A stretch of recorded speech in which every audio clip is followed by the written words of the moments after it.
నమస్తే welcome to APNTR Telugu news. Muharram నెల పురస్కరించుకొని మహమ్మద్ ప్రవక్త మనవడు హజరత్ ఇమాం హుస్సేన్ 72 మంది కుటుంబ సభ్యులకు ముంబైలో షియా ముస్లింలు బాధాతప్త హృదయాలతో గుండెలు బాదుకుంటూ మాతం నిర్వహించారు. స్థానిక ముస్లిం వీధిలోనున్న బీబీ హజరత్ అబ్బాల్ షాహోదా అలీ అసగర్ బైతుల్ ఖాయం సజ్జాదియా పంచలు గత 10 రోజుల నుండి మజలిస్లను నిర్వహించి మాతం చేస్తూ రోధిస్తూ ఇమాం హుస్సేన్ కుటుంబ సభ్యులకు భక్తి శ్రద్ధలతో శ్రద్ధాంజలి ఘటించారు. ఈ కార్యక్రమానికి యూపీ నుండి విచ్చేసిన మౌలానా మొహమ్మద్ షంషీ భక్తులకు కర్బలాలో జరిగిన యథార్థ ఘటనలను వివరించారు.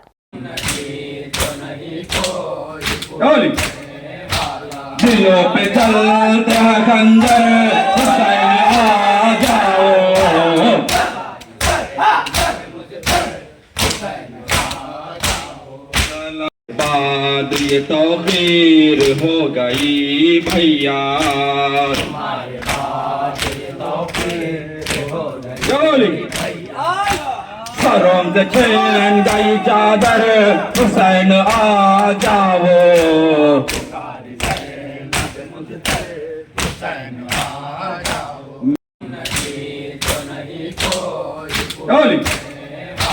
दिलों पे चलते हैं खंजर, हुसैन आ जाओ.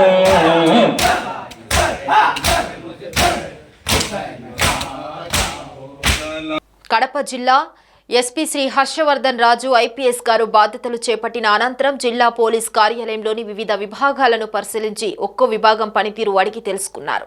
జిల్లా పోలీసు కార్యాలయ పరిపాలనా విభాగం, ఆర్మరీ వర్క్ షాప్, కమ్యూనికేషన్స్ విభాగం, court monitoring cell, special enforcement bureau కార్యాలయంను సందర్శించి పరిశీలించి పోలీస్ అధికారులను అడిగి తెలుసుకుని పలు సూచనలు చేశారు. ఈ కార్యక్రమంలో అదనపు ఎస్పీ శ్రీ లోసారి సుధాకర్ గారు, స్పెషల్ ఎన్ఫోర్స్మెంట్ బ్యూరో అదనపు ఎస్పీ శ్రీ జి వెంకటరాముడు గారు, ఏఆర్ అదనపు SP Shri SSSV Krishnarao, AR DSP Murali, AO Jyothi తదితరులు ఉన్నారు. సో ఈరోజు ఈ కడప డిస్ట్రిక్ట్కి ఎస్పీగా ఛార్జ్ తీసుకోవడం జరిగింది. సో మీ అందరికి తెలిసిన విషయం, ఇదివరకు కూడా నేను అన్నమయ్య డిస్ట్రిక్ట్ నైబరింగ్ డిస్ట్రిక్ట్లో వర్క్ చేశాను. సో అన్నమయ్య ఫస్ట్ ఎస్పీగా, మరొకసారి నాకు కడప ఎస్పీగా ఈ అవకాశం రావడం నిజంగా చాలా సంతోషకరం. సో కడప ప్రజలకి సేవ చేసే అవకాశం రావడం అనేది ఒక అదృష్టంగా భావిస్తున్నాను. సో దానికి ప్రధానంగా చెప్పేది ఏమంటే, ఏదైతే పబ్లిక్కి పోలీసు ఏ సర్వీసెస్ అయితే ఇవ్వాల్సి ఉంటాయో ఆ సర్వీసెస్ అన్నీ కూడా ఎఫెక్టివ్గా ప్రాపర్గా ఇచ్చే విధంగా చేయాలనేదే మన ముందున్నటువంటి ప్రధాన ఉద్దేశం. ఏదైతే రూల్ ఆఫ్ లా ఉందో ఆ రూల్ ఆఫ్ లాని మనం ప్రిజర్వ్ చేయాలా, ప్రొటెక్ట్ చేయాలా. సో దానికి లోబడి అందరూ కూడా ఉద్యోగం చేయాలా. సో ఆ విధంగా మా పోలీస్ యంత్రాంగం అంతా కూడా ఉద్యోగం చేసే విధంగా, పనిచేసే విధంగా చేయాలన్నదే నా ముందున్నటువంటి లక్ష్యం. సో కాబట్టి దాంట్లో ఈ విధంగా చేసే క్రమంలో పాత్రికేయ మిత్రులు కావచ్చు, ఎలక్ట్రానిక్ ప్రతినిధులు కావచ్చు, ప్రజలు కావచ్చు, రాజకీయ పార్టీకి సంబంధించిన ప్రతినిధులు కావచ్చు, అలాగే మా పోలీస్ యంత్రాంగం అంతా కావచ్చు, వాళ్ళందరూ కూడా వాళ్ళ సహాయ సహకారాలు అందిస్తారని చెప్పి నేను ప్రగాఢంగా నమ్ముతున్నాను. సో మనం ఏదైతే కడప జిల్లా ఉందో, కడప జిల్లాలో ఉన్న ప్రజలకి మరింత మెరుగైన సేవలు అందించే విధంగా మనం అందరం కలిసి కృషి చేద్దామని చెప్పి అందరికీ కూడా విజ్ఞప్తి చేస్తున్నాను, ఈ విధంగా పత్రికల తరఫున సుముఖంగా.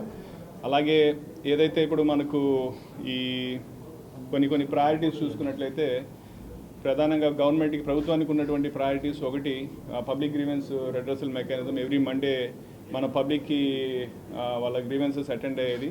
సో దానికి అత్యంత ప్రాధాన్యత ఇవ్వడం జరుగుతుంది. రెండోది, గాంజా నివారణ గురించి చాలా పటిష్టమైన చర్యలు అందరూ కూడా తీసుకున్నారు. ముందున్న ఎస్పీ గారు కూడా దాని పట్ల చాలా ఎఫర్ట్స్ చేయడం జరిగింది. అది మనం కూడా ఎఫర్ట్స్ని కంటిన్యూ చేసి కడప జిల్లాలో ఈ గాంజా రిలేటెడ్ ఏమన్నా ఉన్నా దాని ప్రివిలెన్స్ కానీ దాని యొక్క ఇది తగ్గించే విధంగా కృషి చేస్తామని చెప్పి చెప్తున్నాను.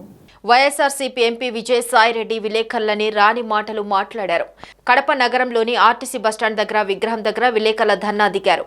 విలేకరుల క్షమాపణ చెప్పాలని, విలేకరుల మీద ఇటువంటి మాటలు మాట్లాడకూడదని, ప్రజలకు ప్రభుత్వాన్ని మేము వదలమని నీచ సంస్కృతి ఒక విజయసాయిరెడ్డికి ఉందని తప్పుడు మాటలు మాట్లాడినటువంటి వాళ్ళని జర్నలిస్టు సంఘాలు తీవ్రంగా ఖండిస్తున్నాయి. వైసీపీ రాజ్యసభ సభ్యులు విజయసాయిరెడ్డి గారు తాను పార్లమెంటు సభ్యులని అని కూడా మర్చిపోయి దిగజారిపోయి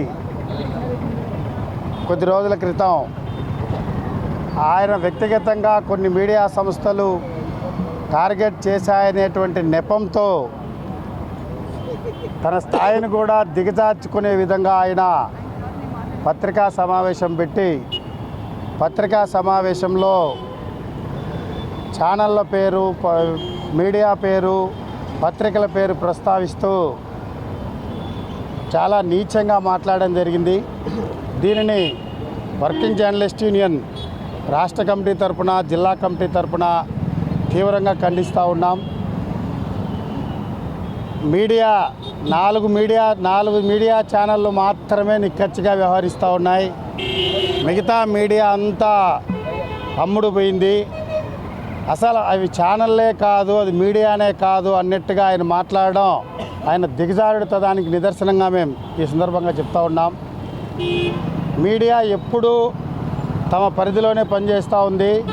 మీడియా భ్రష్టు పట్టడానికి విజయసాయి లాంటి రాజకీయ నాయకులే కారణమని ఈ సందర్భంగా మేము తెలియజేస్తూ ఉన్నాం. మీకు అనుకూలంగా వార్తలు రాస్తే మంచి మీడియా, మీకు అనుకూలంగా వార్తలు రాయకపోతే చెడ్డ మీడియా.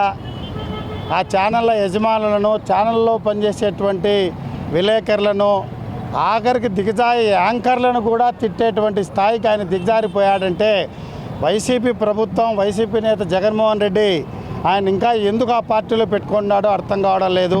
విశాఖ జిల్లా గాజువాక నియోజకవర్గం ఈ రోజు ఉదయం 11 గంటలకు విశాఖపట్నం సిటీ డిప్యూటీ కమిషనర్ 2గా బాధ్యతలు చేపట్టిన తుహిన్ సిన్హా ఐపీఎస్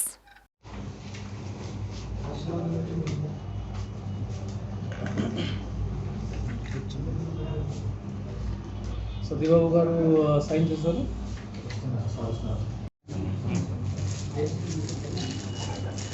స్టార్ట్ చేద్దాం. మ్యాక్సిమం 2021 వరకు గాంజాయి కల్టివేషన్ ఎక్కువగానే ఉండేది, కానీ పరివర్తన ప్రోగ్రామ్ స్టార్ట్ అయిన తర్వాత చాలా వరకు తగ్గిపోయింది. ఆల్మోస్ట్ 95 to 96% కంట్రోల్లోనే వచ్చింది. కానీ ఇప్పుడు కూడా కొన్ని లొకేషన్స్లో గాంజాయి కల్టివేషన్ ఉండవచ్చు. దానికి సంబంధించి ఈ time because of the push from the government మన శాటిలైట్ ఇమేజెస్ ద్వారా అండ్ పోలీస్ ఇంటెలిజెన్స్ కలెక్షన్ చేసిన మనం ఈ టైం 100% గాంజాయి కల్టివేషన్ డిస్ట్రాయ్ చేసేస్తాం. సెకండ్, కమింగ్ టు గాంజాయి ట్రాన్స్పోర్టేషన్, మీ అందరికీ తెలుసు is one of the main transportation routes. మన ఏపీ నుంచి వాళ్ళు main cities like Bengaluru, Chennai, Hyderabad వైపు తీసుకుని వెళ్తారు. And Visakhapatnam is the main transit route, కాబట్టి దానిపైన మనం ముఖ్యంగా ఫోకస్ పెడతాము. My experience in ASR district will come useful when it comes to curbing of ganjai transportation. Secondly, చాలా ఇంపార్టెంట్ మనకి స్కూల్స్ అండ్ కాలేజెస్ అండ్ కాలనీస్లో ఎక్కడెక్కడ గాంజాయి కన్జంప్షన్ అవుతుంది, wherever youth are being involved, దానిపైన మనం ఎక్కువగానే ఫోకస్ పెడతాము. Regular raids, counselling, public awareness meetings కూడా పెడతాము. I'm sure good work has already been done and is being continued to be done in Visakhapatnam city. నేను వచ్చిన తర్వాత అదే ప్రాసెస్ నేను కంటిన్యూ చేస్తాను. తూర్పు గోదావరి జిల్లా సీతానగరం చిన్న కొండపూడి గ్రామంలో దళితవాడలో నిరుపేద కుటుంబానికి చెందిన ఒరిగేటి రమేష్ అనే వ్యక్తి ఇటీవల కాలంలో గుండె సంబంధిత వ్యాధితో బాధపడుతూ మరణించడం జరిగింది. ఈ విషయం తెలుసుకున్న సిపిఎం ఎంఎల్ పార్టీ రాష్ట్ర అధ్యక్షుడు పలివెల వీరబాబు ఆ పేద కుటుంబానికి 5,000 రూపాయల ఆర్థిక సహాయం చేశారు. అదేవిధంగా రాజానగరం ఎమ్మెల్యే బత్తుల రామకృష్ణ ఒరిగేటి రమేష్ కుటుంబాన్ని ఆదుకోవాలని పలివెల అన్నారు. ప్రభుత్వం కూడా కుటుంబాన్ని ఆదుకోవాలని అన్నారు. నా పేరు పలివెల వీరబాబు. నేను సిపిఎంఎల్ పార్టీ ఆంధ్రప్రదేశ్ రాష్ట్ర కార్యదర్శిని. అలాగే సీతానగరం మండలం చిన్నకొండేపూడి గ్రామంలో ఒరిగేటి ఝాన్సీ భర్త రమేష్ చిన్న వయసులోనే గత 10 సంవత్సరాల క్రితం హార్ట్ ఆపరేషన్ చేయడం జరిగింది. కష్టపడేవాడు, ఈ కుటుంబాన్ని పోషించుకునేవాడు. ఇప్పుడు అకాల మరణం ఈ కుర్రాడు చెంతు జరిగింది. చిన్నపిల్లలు, భార్య అనాథలైపోయారు. ఎందుకంటే ఆ కుర్రాడి తల్లిదండ్రులు కూడా బాగా పేదవర్గం, వాళ్ళలో కూడా ఒక పూట ఉంటే పూట లేనట్టు వాళ్ళు. మేము సిపిఎంఎల్ పార్టీ తరపు నుంచి మా వంతు సహకారం వాళ్ళకి చేర్చడం జరిగింది. అలాగే అన్ని పార్టీల నుంచి, అలాగే మన గ్రామాల్లో కానీ, మండలాల్లో కానీ, మన జిల్లాలో కానీ దాతలందరూ కూడా వీళ్ళకి సాయం చేసి ఈ కుటుంబాన్ని ఆదుకుంటారని అందరినీ పేరు పేరుని కోరుకుంటా ఉన్నాను. అలాగే ఈ పిల్లలిద్దరిని భార్యని ప్రభుత్వం ఆదుకోవాలని ప్రభుత్వాన్ని కోరుకుంటా ఉన్నాను. అలాగే ముఖ్యంగా ఇటువంటి కుటుంబాలని మన ఎమ్మెల్యే బత్తుల బలరామకృష్ణ గారు ఆదుకుంటారని నేను ఆయనకి మనవి చేసుకుంటూ ఉన్నాను. కేంద్ర మంత్రి నితిన్ గడ్కరీ తిరుమలలో వెంకటేశ్వరుని దర్శనం చేసుకున్నారు. దర్శనం అనంతరం శ్రీ వెంకటేశ్వర స్వామివారి రంగనాయక మండపంలో వీరికి టీటీడీ తిరుపతి దేవస్థానం అధికారులు పట్టు వస్త్రాలతో సత్కరించి స్వామివారి ప్రసాదాలు అందజేశారు.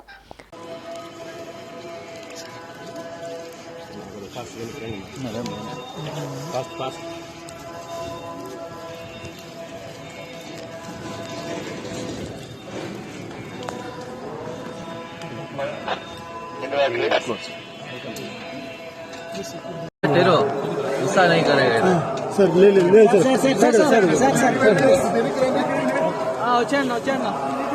रारा అటే పడపా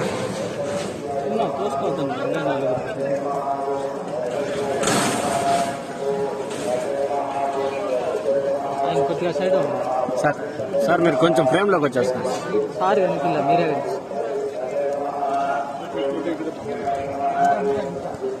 ఇంకా ముందుకు రానా బానన్నా ముందుకు.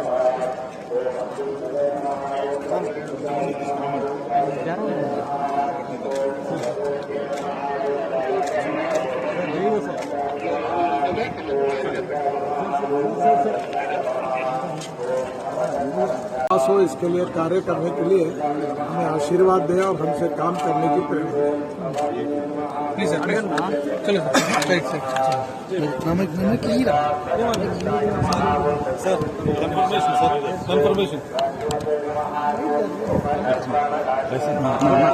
బీహార్ రాష్ట్రంలోని పాట్నా ప్రాంతానికి చెందిన 8 ఏళ్ల బాలికను దారుణంగా హత్య చేసిన సంఘటన ఉమ్మడి నెల్లూరు జిల్లా దొరవారి సత్రం మండలం నెలబల్లి అటవీ ప్రాంతంలో చోటు చేసుకుంది. నెలబల్లి సమీపంలోని ధాన్యలక్ష్మి రైస్ మిల్లులో బీహార్ రాష్ట్రానికి చెందిన 40 కుటుంబాలు కూలి పనులు చేస్తున్నారు. సదరు కార్మికులకు భోజనం తయారు చేసేందుకు అదే రాష్ట్రానికి చెందిన మరో వ్యక్తి వంట మాస్టర్గా తన కుటుంబంతో కలిసి వచ్చి పనిచేస్తున్నాడు.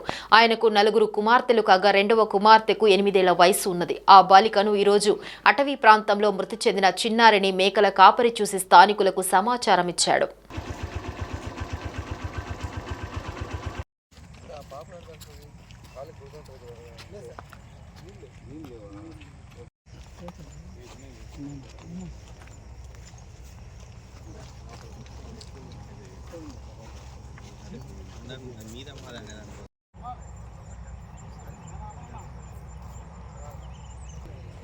వాడు అర్థమైపోయింది. అక్కడికి వచ్చినప్పుడు అన్న మెంటాలిటీ అర్థమైంది.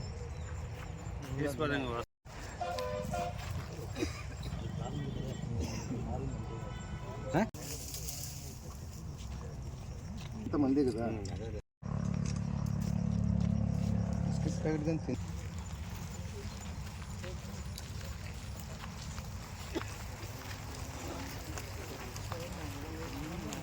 చిత్తూరు జిల్లా పలమనేరు నియోజకవర్గం పలమనేరు పట్టణం శివారు నాగమంగళం కౌడిన్య నదిలో ఇసుకను అక్రమంగా తరలిస్తూ సొమ్ము చేసుకుంటున్నారు అక్రమార్కులు.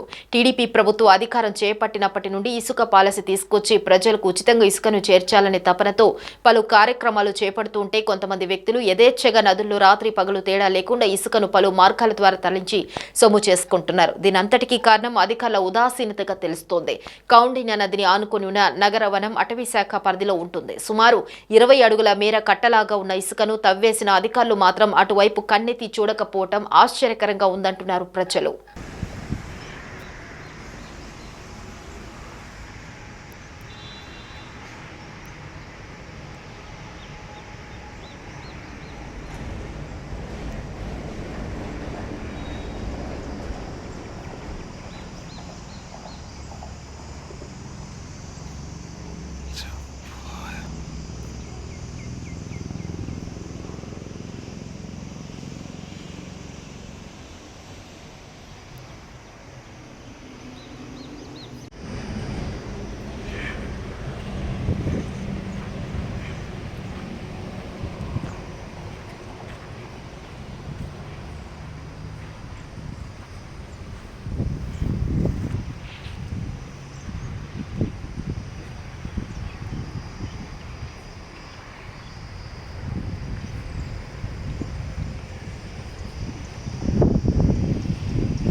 అల్లూరి సీతారామరాజు జిల్లా రంపచోడవరం నియోజకవర్గం మండలంలో తామరపల్లి, బందపల్లి, ఉట్ల పంచాయతీ పరిధిలో గత 8 నెలల క్రితం వేసిన సీసీ రోడ్డు పనులు నాణ్యత కరువైందని తెలుస్తోంది. రోడ్డు పనులు చేసి 8 నెలలు కాకుండానే కంకర బయటకి రావటం, ఎడ్జిలు ఇరికిపోవటం జరుగుతుంది. నాసిరకం ఇసుక, నాసిరకం సిమెంట్ వాడటం వలన సీసీ రోడ్లు త్వరగా పోతున్నాయని పలు విమర్శలు వస్తున్నాయి. రోడ్లకు ఇరువైపులా మట్టి వేయకుండానే రోడ్లు పాడైపోయే పరిస్థితి ఏర్పడిందని అధికారులు పూర్తి స్థాయిలో విజిలెన్స్ ఎంక్వైరీ చేసిన తర్వాతనే బిల్లులు చెల్లించాలని ఈ నాణ్యతపైన ఉన్నతాధికారులు దృష్టికి తీసుకెళ్లి ప్రయత్నం చేస్తుంది.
ఏలూరు మండలం మాదేపల్లి గ్రామంలో రోడ్డు పక్కన ఉన్న గంగానమ్మ అమ్మవారి దేవాలయంలోకి దూసుకు వెళ్లిపోయిన రొయ్యల లారీ దేవాలయంలో ఎవరూ లేకపోవడంతో తప్పిన పెను ప్రమాదం. పూర్తిగా ధ్వంసమైన గంగానమ్మ తల్లి దేవాలయం, డ్రైవర్కు తీవ్ర గాయాలు. 108 అంబులెన్స్లో ఏలూరు ప్రభుత్వ ఆసుపత్రికి తరలింపు. తెల్లవారుజామున నిద్రమత్తులో జరగటం వల్ల దేవాలయంలో గాని రోడ్డు మీద ఎవరూ లేకపోవడం వల్ల తప్పిన పెను ప్రమాదం.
విశాఖ జిల్లా భీమునిపట్నం జోన్ నేరెళ్ల వలసలో ఎర్రమట్టి దిబ్బలు విధ్వంసంపై ఎమ్మెల్యే గంటా శ్రీనివాసరావు కామెంట్స్.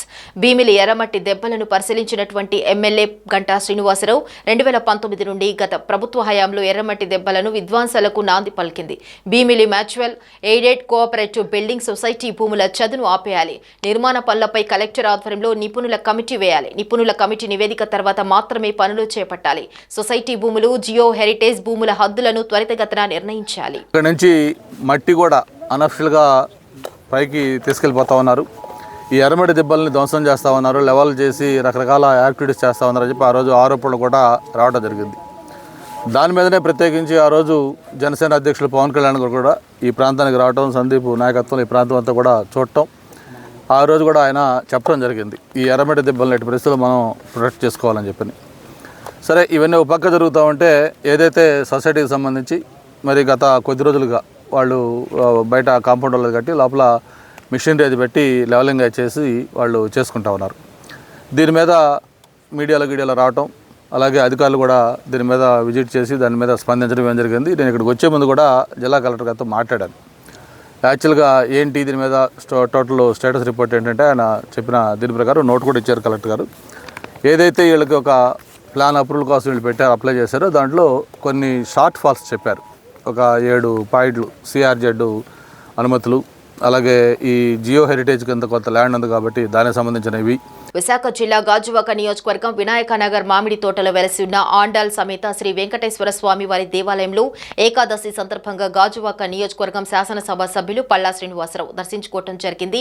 ఈ సందర్భంగా పూర్వహితులు మరియు కమిటీ సభ్యులు ఆహ్వానించడం జరిగింది. పురోహితులు వెంకటరమణ ఆచార్యులు, రంగనాథ ఆచార్యులు, రామకృష్ణ ఆచార్యులు మొదలగు వారు వేద మంత్రాలతో ఆశీర్వదించారు. తొలి ఏకాదశి సందర్భంగా శ్రీ పద్మావతి ఆండాలు శ్రీ ప్రసన్న వెంకటేశ్వర స్వామి ఆలయంలో మరి ఉడా కాలనీ పార్క్లో ఉన్నటువంటి ఆలయానికి రావడం జరిగిందండి.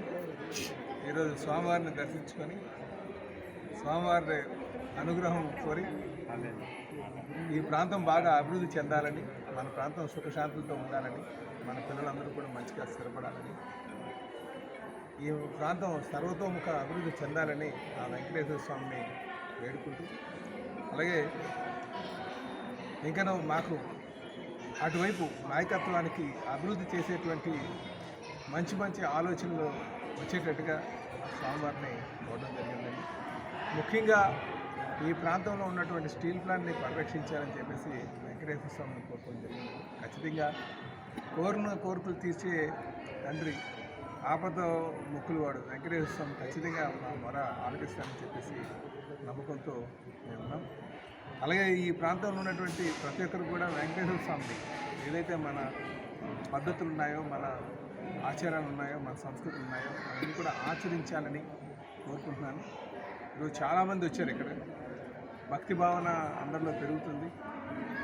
ఇంకా మనం భక్తి పెరిగితే ఖచ్చితంగా మనం సమానత్వం వైపు కూడా ఆలోచించాల్సినటువంటి అవసరం ఉంది. అటువైపు కూడా సమాజం స్థాపన కోసం ప్రతి ఒక్కరు కూడా భక్తిని ఒక మార్గంగా ఎంచుకుని వెళ్ళాలని చెప్పేసి ఈ సందర్భంగా తెలియజేస్తూ, మరి నాకు ఈ అవకాశం ఇచ్చినందుకు, అంటే నన్ను ఇక్కడ ఆహ్వానించినందుకు కమిటీ సభ్యులందరికీ కూడా పేరు పేరున నేను నమస్కారాలు తెలియజేసుకుంటున్నాను. అలాగే ఈ గుడిని అభివృద్ధి చేయడానికి నా యొక్క పాత్ర కూడా ఖచ్చితంగా ఉంటుంది. మీరు ఏం చెప్పినా అది చేస్తాను కూడా ఈ సందర్భంగా తెలియజేస్తాను.